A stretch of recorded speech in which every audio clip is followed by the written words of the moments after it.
ಪ್ರಿಯ ವೀಕ್ಷಕರೇ, ಗೃಹಲಕ್ಷ್ಮಿ ಖಾತೆ 11 ಕಂತಿನ ಹಣ ಯಾವಾಗ ಬರುತ್ತೆ ಅಂತ ಹೇಳ್ತಿದ್ರಲ್ಲ.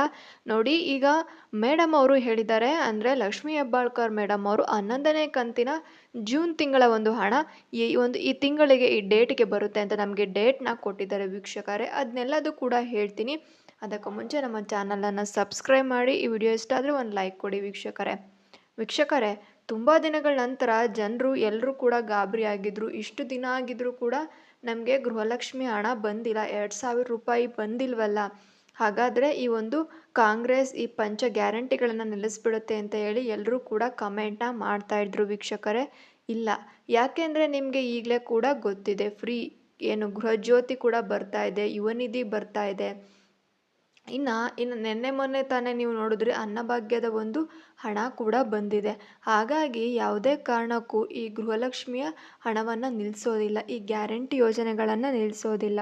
ಅವರು ಒಂದು ಪ್ರೆಸ್ ಮೀಟಲ್ಲಿ ಹೇಳಿರೋ ಹಾಗೆ ನಾವು ಇನ್ನೂ ಕೂಡ ಪ್ರೋಸೆಸಿಂಗಲ್ಲಿದ್ದೀವಿ, ನಾವು ಎಲ್ಲ ಅಮೌಂಟ್ನ ಜನರಿಗೆ ಕಳಿಸೋ ಒಂದು ತಯಾರಿನಲ್ಲಿದ್ದೀವಿ. ಜೂನ್ 25, ಇವತ್ತಿನ 24 ಅಂದರೆ ನಿಮಗೆ 25ರ ಒಳಗಾದರೂ ನಿಮಗೆ ಬಂದು ಹಣ ಸೇರಿಬಿಡುತ್ತೆ, ಯಾರೂ ಕೂಡ ಭಯ ಬೀಳೋ ಹಾಗಿಲ್ಲ ಅಂತ ಹೇಳಿ ಹೇಳ್ತಾಯಿದ್ರು. ಅದರಿಂದ ನೀವೆಲ್ಲರೂ ಕೂಡ ಸುಮ್ಮನೆ ಗಾಬರಿ ಪಡ್ಕೊಂಡು ಇನ್ನು ಗ್ಯಾರಂಟಿ ಯೋಜನೆಗಳನ್ನು ನಿಲ್ಲಿಸ್ಬಿಡ್ತಾರೆ, ನಮಗೆ ಅಮೌಂಟ್ ಬರೋದಿಲ್ಲ ಅಂತ ಹೇಳ್ತಿರ್ತೀರ. ಇಲ್ಲ, ಹಾಗೇನೂ ಮಾಡೋದಿಲ್ಲ. ಡೈರೆಕ್ಟ್ ನಿಮ್ಮ DBTಗೆ ಹಾಕ್ತಾರೆ. ಏನು ಕರ್ನಾಟಕ ಸರ್ಕಾರದೊಂದು DBT ಆ್ಯಪ್ ಇದೆ, ಅದ್ರ ಮುಖಾಂತರ ನೀವು ಚೆಕ್ನ ಮಾಡ್ಬೋದು, ನಮಗೆ ಎಷ್ಟು ಕಂತಿನ ಹಣ ಬಂದಿದೆ, ನಮಗೆ ಇನ್ನು ಯಾವ ಕಂತಿನ ಹಣ ಬರಬೇಕು ಅಂತ. ಆಲ್ಮೋಸ್ಟ್ ಎಲ್ಲರಿಗೂ ಕೂಡ 10ನೇ ಕಂತಿನ ಒಂದು ಹಣವನ್ನು ಎಲ್ಲರಿಗೂ ಕೂಡ ಕೊಟ್ಟಿದ್ದಾರೆ, ವಿಲೇವಾರಿ ಮಾಡಿದ್ದಾರೆ. ಇನ್ನು 11ನೇ ಕಂತಿನ ಹಣವನ್ನು ಜನರಿಗೆ ಕೊಡಬೇಕಾಗಿದೆ. ಅದಕ್ಕೋಸ್ಕರ ತಾವ್ಯಾರೂ ಕೂಡ ಗಾಬರಿ ಪಡೋ ಅವಶ್ಯಕತೆಯೇ ಇಲ್ಲ. ಎಲ್ರಿಗೂ ಕೂಡ ಈ ಒಂದು 11ನೇ ಕಂತಿನ ಹಣ ಬಂದು ಬೀಳುತ್ತೆ ವೀಕ್ಷಕರೇ.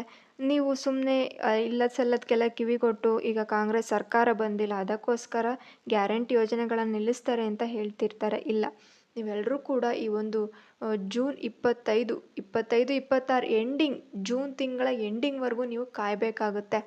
ಆವಾಗ ನಿಮಗೆ ಹಣವನ್ನು ಕೊಡ್ತಾರೆ ವೀಕ್ಷಕರೇ.